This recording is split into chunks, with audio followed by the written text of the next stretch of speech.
Bonjour à tous, bonjour. Bienvenue dans cette nouvelle semaine avec un petit Bible and Coffee. On reprend. J'espère presque que ça vous a manqué pendant ce week-end, mais j'espère surtout que vous avez aussi un bon week-end. La semaine recommence déjà. Et puis pour plusieurs, elle sera peut-être différente des autres. Puis pour d'autres, c'est la continuité parce qu'il n'y a pas eu de pause vraiment. Donc voilà, on n'est pas forcément tous dans les mêmes situations, mais on vit tous cette même crise, ça c'est certain. Donc on continue à s'encourager les uns les autres, prier les uns pour les autres, à se tourner vers Jésus qui sauve et qui nous rassure. Ça, c'est... Voilà, est-ce que vous êtes encore avec moi ou j'ai un petit space? Que se passe-t-il techniquement là? Ça va, vous êtes avec moi? Ouais. Bon. Il y a des petits problèmes de connexion, ça m'avait pas encore fait ça, de toutes ces semaines. Ouais, merci, bon café à vous, bonjour Laurent, trop bien. Ce matin, avec vous, j'aimerais, je pense ce matin et demain, en fait, on va regarder au psaume 46. On va regarder les premiers versets de ce psaume. C'est un psaume qui est écrit non pas par David, comme beaucoup des psaumes, c'est les descendants de Corée. Corée, c'était un lévite. Toute une histoire autour de Corée, parce qu'il y a un moment où il s'est soulevé, il a voulu un peu des réformes. Intéressant, mais là c'est les descendants de Corée qui ont d'ailleurs écrit plusieurs psaumes qui sont bien sûr, je le redis, des chants. C'était des chants, des poésies, des paroles chantées. Donc on n'a pas la mélodie, alors nous on les lit, mais c'est toujours très beau, et puis ça reste la parole de Dieu, donc c'est toujours l'Esprit de Dieu qui a inspiré ces paroles-là.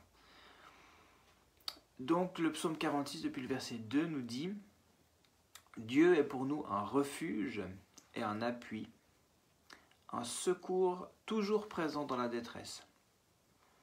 C'est pourquoi nous sommes sans crainte quand la terre est bouleversée, quand les montagnes sont ébranlées au cœur des mers et que les flots de la mer mugissent, écument, se soulèvent jusqu'à faire trembler les montagnes. » Pause. C'est la fin du premier refrain, là. Du premier verset, je veux dire, dans le chant de Corée. Donc voilà, c'est ces versets-là qu'on va juste regarder ensemble. Dieu est pour nous un refuge, un appui, un secours. Alors, déjà la première question, c'est de dire, est-ce que c'est vrai? Est-ce que pour vous, Jésus est vraiment un refuge, un appui et un secours? Puis qu'est-ce que ça veut dire? Moi, quand je pense à un refuge, je vois ces refuges de campagne, un peu ces refuges de forêt où on va griller un cervelas, quelque chose là-bas. Pour ceux qui ne sont pas suisses, le cervelas, c'est notre saucisse phare, que tout le monde connaît. Non,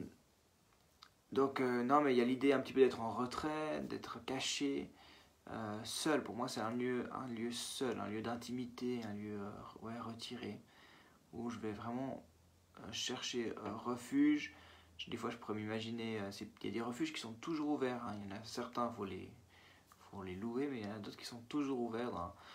Et je peux m'imaginer un moment où la pluie fait rage, on est trempe, d'un coup on voit un petit refuge au milieu de rien, puis là on court là-dessous.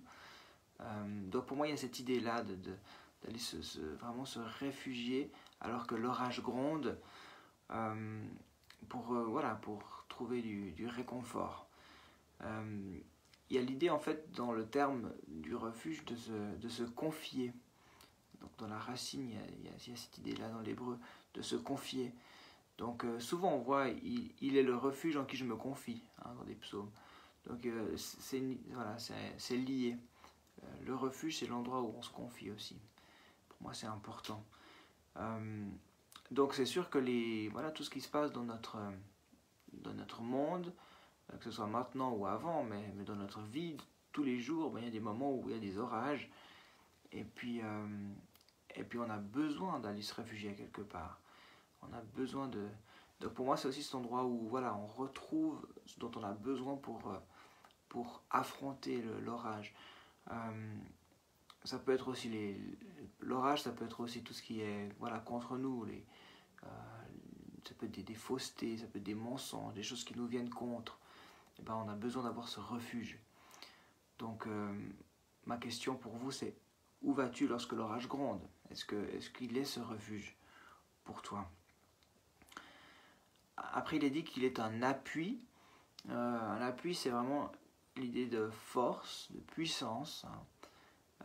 Et même, le terme pourrait même être traduit par héros. Alors ça, je trouve assez impressionnant. Donc, il est un refuge. Donc, on court, on va se réfugier, on va se confier. Mais il est aussi notre force. Ouais, il est puissant. Il est notre héros. Pas qu'il garde une forme de force pour lui-même, mais qui nous donne, qui nous transmet. Et souvent, on est sans force dans ces moments où tout est ébranlé, où on n'a plus de jus, on est un peu désemparé. Mais on va dans ce refuge, pour moi c'est vraiment lié, on va dans ce refuge et on reçoit de la force, de la puissance. C'est pas trois choses, hein, c'est pas il est un refuge, il est un appui, et puis il est un secours. Non, c'est il est un refuge, puis je vais dans ce refuge. Il me donne sa force parce qu'il a vraiment un appui sur qui je peux m'appuyer, mais non seulement il me transmet quelque chose, il me donne sa force. Il est ce héros qui vient s'imposer à moi, qui vient me transmettre ce dont j'ai besoin. Et puis il est ce secours qui me donne, voilà, il y a l'idée de ressources, d'assistance. Là, c'est vraiment aider. Moi, quand je pense à assistance, hein, je pense à assistance routière. Je suis très terre à terre. Vous savez, j'aime bien conduire aussi. Donc, chez nous, c'est le TCS. Une assistance 24/24. On peut appeler n'importe quand, n'importe où. Ils viennent. Dieu nous secourt toujours.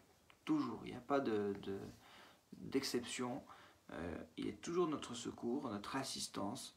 Et puis, dans cette idée de TCS, il nous remet en route. C'est ça que j'aime bien aussi. C'est qu'il vient nous assister, pas pour nous garder en retrait, mais pour nous redonner ce dont on a besoin pour aller. On doit affronter l'orage. On doit affronter le flot de la vie. On ne peut pas juste rester caché dans un refuge. On a besoin du refuge. On a besoin de cette force, de cette puissance. Mais pour aller, on peut pas rester caché toute notre vie, hein, s'enterrer et puis on veut rien voir d'autre, ou bien juste rester dans cette connexion parfaite avec Dieu sans avoir jamais de difficultés. Donc on doit faire face à la vie. Et cette idée d'assistance me plaît parce que justement il vient nous redonner ce dont on a besoin pour repartir, pour être en route. Ça c'est l'idée de secours. Et puis, le texte nous dit que quand on a cela, alors on n'est pas dans la crainte. Lorsque tout est ébranlé, lorsque la terre est ébranlée, lorsque la terre est bouleversée, lorsqu'il y a on a presque une image de tsunami, là, quand les mers se soulèvent, comme on dit chez nous, il y a des remous. Hein. Parfois, il peut y avoir des remous. Bah oui, et ce qu'on vit aujourd'hui nous ébranle. Ce qu'on vit aujourd'hui nous secoue un peu. On ne sait pas vraiment au de quoi nous allons. Puis ça, c'est un peu flippant. Maintenant, on a peut-être passé la phase peur de la maladie, mais on est dans la phase incertitude. Qu'est-ce qui va venir demain? Comment vont être vraiment ces fameuses mesures? Est-ce que, il paraît que c'est la grosse préoccupation du moment, mais je comprends, je l'ai aussi. Hein.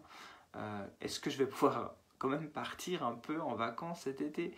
C'est des choses tellement simples, mais en fait, pour les gens, c'est une perspective. On a besoin de s'imaginer, de se projeter. Après, bien, voilà, il y a tant d'incertitudes liées à l'économie, etc. Donc, on a tout ça. Mais, vous dire, mais j'ai pas peur lorsque vraiment Dieu est un refuge pour moi, lorsqu'il est cet appui, cette force, et puis ce secours, cette assistance. Donc ça, c'est la bonne nouvelle,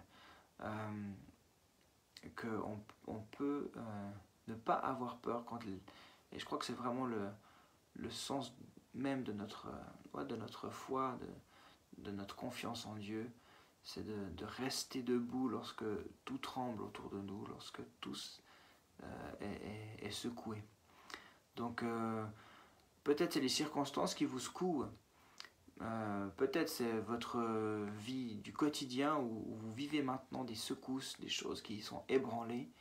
J'aimerais vraiment vous encourager à aller dans ce refuge, allez vous mettre au sec, allez rechercher vraiment sa force, vous confiez en lui, allez rechercher sa force, il est ce héros pour vous, il est puissant et il est cette assistance, ce secours qui va vous remettre en route, qui va vous relever, qui va vous donner des forces nouvelles, qui va peut-être devoir changer une pièce, peut-être réparer quelque chose, guérir quelque chose qui a été blessé, et puis vous aider à vous donner tout ce que vous avez besoin pour affronter l'orage.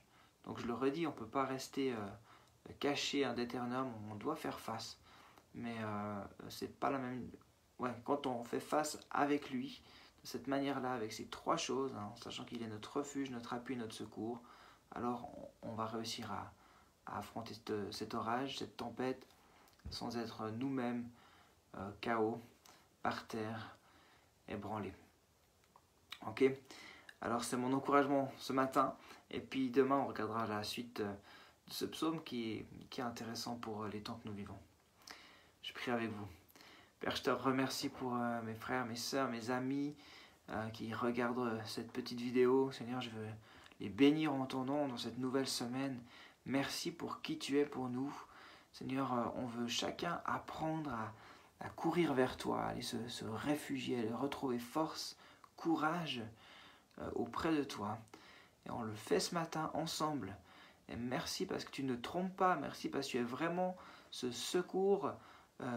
Tu es toujours ce secours disponible à chaque instant de nos vies, dans chacune des circonstances.